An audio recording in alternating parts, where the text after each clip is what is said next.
Hi hello എല്ലാവർക്കും Angel ക്രിയേഷനിലേക്ക് സ്വാഗതം. നമ്മളിന്നിവിടെ തയ്യാറാക്കാൻ പോകുന്നത് ചപ്പാത്തിയും ഉരുളക്കിഴങ്ങ് കറിയുമാണ്. വളരെ എളുപ്പത്തിലും ടേസ്റ്റിയിലും ഹെൽത്തിയിലും തന്നെ തയ്യാറാക്കി എടുക്കാൻ പറ്റുന്ന ചപ്പാത്തി ഉരുളക്കിഴങ്ങ് കറിയാണ്. അതെങ്ങനെയാണ് ചെയ്യുന്നതെന്ന് നോക്കാം. ആദ്യം ചപ്പാത്തി തയ്യാറാക്കുന്നതിന് വേണ്ടിയിട്ട് ഒരു പാത്രത്തിലേക്ക് 1.5 കപ്പ് ഗോതമ്പ് പൊടി ഇട്ട് കൊടുക്കാം. അതിലേക്ക് ആവശ്യത്തിന് ഉപ്പും ചേർത്ത് കൈ ഉപയോഗിച്ച് നന്നായിട്ടൊന്ന് മിക്സ് ചെയ്തെടുക്കാം.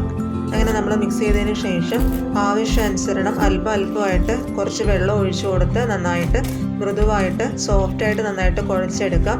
ചപ്പാത്തി മാവ് നമ്മൾ തന്നെ തയ്യാറാക്കി എടുത്തതാണ്.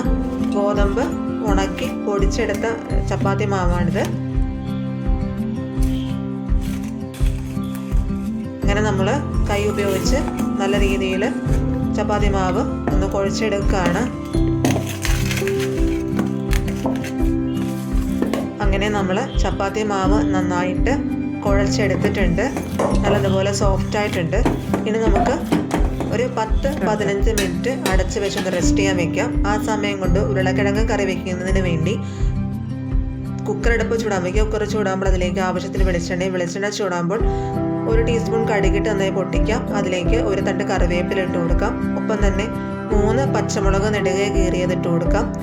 ഒപ്പം തന്നെ നമുക്കതിലേക്ക് ഒരു ചെറിയ കഷ്ണം ഇഞ്ചി ചെറുതായിരിഞ്ഞത്, 3 അല്ലി വെളുത്തുള്ളി ചെറുതായിരിഞ്ഞത് എന്നിവ ചേർത്ത് നന്നായിട്ട് ഇളക്കി യോജിപ്പിച്ചതിന് ശേഷം ഒരു വലിയ സവാള അരിഞ്ഞത് ചേർത്ത് കൊടുത്ത് നന്നായിട്ട് ഇളക്കി യോജിപ്പിച്ച് കൊടുക്കാം. ഇനി നമുക്കതിലേക്ക് സവാള വഴണ്ട് കിട്ടുന്നതിന് വേണ്ടി ആവശ്യത്തിന് ഉപ്പും ചേർത്ത് നന്നായിട്ട് ഇളക്കി യോജിപ്പിച്ച് കൊടുക്കാം. സവാള ചെറുതായിട്ടൊന്ന് മൂത്ത് വരുമ്പോൾ അതിലേക്ക് 1/2 ടീസ്പൂൺ മഞ്ഞൾപ്പൊടിയും ചേർത്ത് ഇളക്കിയതിന് ശേഷം 1.5 ടീസ്പൂൺ മസാലപ്പൊടിയും കൂടെ ചേർത്ത് നന്നായിട്ട് ഇളക്കി യോജിപ്പിച്ച് കൊടുക്കാം. മസാലയുടെ പച്ചമണമൊക്കെ ഒന്ന് മാറി വരുമ്പോൾ അതിലേക്ക് അരിഞ്ഞു വെച്ചേക്കുന്ന ഉരുളക്കിഴങ്ങ് ഇട്ട് കൊടുക്കാം. ഏകദേശം 3 ഉരുളക്കിഴങ്ങാണ് നമ്മൾ ഇതിനു വേണ്ടി എടുത്തിരിക്കുന്നത്. നല്ലതുപോലെ ഇളക്കി യോജിപ്പിച്ചതിന് ശേഷം ഉരുളക്കിഴങ്ങ് വേകുന്നതിന് ആവശ്യമായിട്ടുള്ള വെള്ളം ഒഴിച്ചു കൊടുക്കാം.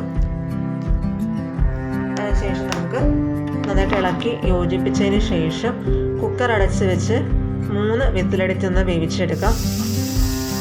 അങ്ങനെ നമ്മുടെ വിസിലൊക്കെ വന്നിട്ടുണ്ട്. നമ്മുടെ ഉരുളക്കിഴങ്ങൊക്കെ നന്നായിട്ട് വെന്ത് ഉടഞ്ഞിട്ടുണ്ട്. അങ്ങനെ നമ്മുടെ ഉരുളക്കിഴങ്ങ് കറി ഇവിടെ വളരെ എളുപ്പത്തിൽ തന്നെ തയ്യാറായിരിക്കുന്നു.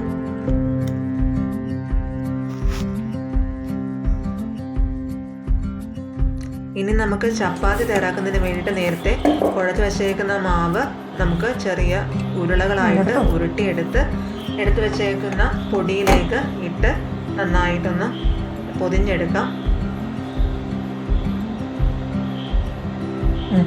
അത്യാവശ്യ വലിപ്പത്തിൽ തന്നെയാണ് നമ്മൾ ഉരുട്ടിയെടുക്കുന്നത്. ഇനി നമ്മൾ മാവിൽ മുക്കി ഒന്ന് പൊതിഞ്ഞെടുത്ത് വെച്ചതിന് ശേഷം എല്ലാ ചപ്പാത്തി മാവും നമ്മൾ അതുപോലെ തന്നെ ഉരുട്ടി മാവിൽ മുക്കി എടുത്തിട്ടുണ്ട്. ഇനി നമുക്ക് ചപ്പാത്തി പരത്തുന്നതിന് വേണ്ടി ടൈലിൻ്റെ പുറത്ത് നമുക്ക് കുറച്ച് ഗോതമ്പ് മാവ് വിതറിയതിന് ശേഷം ഓരോ ചപ്പാത്തി മാവിനെ എടുത്ത് ആവശ്യാനുസരണ വലിപ്പത്തിൽ നമുക്ക് ഒന്ന് പരത്തിയെടുക്കാം.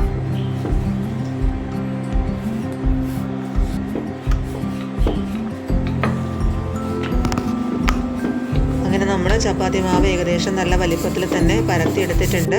ഇനി നമുക്ക് ചുടുന്നതിന് വേണ്ടി ചപ്പാത്തി മാവിൻ്റെ പുറമേയുള്ള മാവൊക്കെ തട്ടി കളഞ്ഞതിന് ശേഷം എടുത്തു വച്ചേക്കുന്ന പാനിലേക്ക് ചൂടായിരിക്കുന്ന പാനിലേക്ക് ഇട്ട് കൊടുത്ത് തിരിച്ചും മറിച്ച് വിട്ട് നന്നായിട്ട് വേവിച്ചെടുക്കാം. 1-2 തവണ ഒന്ന് മറിച്ചിട്ടതിന് ശേഷം തവി ഉപയോഗിച്ച് ചെറുതായിട്ടൊന്ന് പ്രസ് ചെയ്ത് കൂടെ കൊടുക്കുക. ഉൾവശം നന്നായിട്ട് വെന്ത് കിട്ടുന്നതിന് വേണ്ടിയിട്ടാണ് നമ്മൾ അങ്ങനെ ചെയ്യുന്നത്. അങ്ങനെ നമ്മൾ നല്ലതുപോലെ ഒന്ന് ചപ്പാത്തി മാവിനെ ഒന്ന് വേവിച്ചെടുക്കാം. അങ്ങനെ നമ്മുടെ ചപ്പാത്തി വളരെ എളുപ്പത്തിൽ തന്നെ നമ്മുടെ ഇവിടെ തയ്യാറായിട്ടുണ്ട്. നമുക്ക് ഇതൊരു പാത്രത്തിലേക്ക് മാറ്റിയെടുക്കാം. ഇതുപോലെ തന്നെ എല്ലാ ചപ്പാത്തിയും നമുക്ക് ചുട്ടെടുക്കാം. അങ്ങനെ നമ്മൾ എല്ലാ ചപ്പാത്തി നല്ലതുപോലെ ചുട്ടെടുത്തിട്ടുണ്ട്.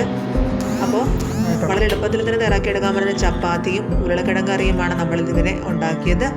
അപ്പോൾ അത് നമുക്ക് ഒരു പാത്രത്തിലേക്ക് സെർവ് ചെയ്ത് കൊടുക്കാവുന്നതാണ്. എല്ലാവർക്കും ഇഷ്ടപ്പെട്ടെന്ന് വിചാരിക്കുന്നു.